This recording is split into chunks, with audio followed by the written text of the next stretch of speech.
There's the old adage that says if you want people to love you, you have to love yourself first. Unfortunately, if you feel unlovable, this can feel a million miles away. I might as well tell you you're the next winner of American Idol. However, something that you might be able to start with is accepting the reality that you could possibly be lovable.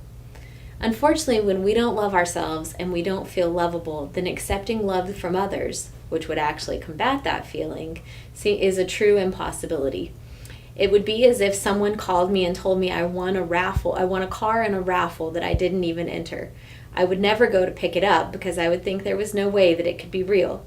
The same way when you feel unlovable, someone else showing you love and kindness triggers all of your trust issues and you begin to think that there's no way it could possibly be real. How could you win this raffle that you didn't even deserve to enter? In order to combat this, we have to start to realize that your judgments of yourself are just that. Other people don't share the same judgments that you do, and they don't see yourself the same way that you see yourself.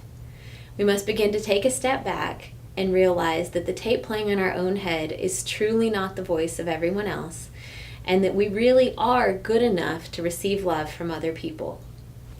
Good therapy can help you start to work through some of those thoughts of feeling unlovable and unworthy to receive love.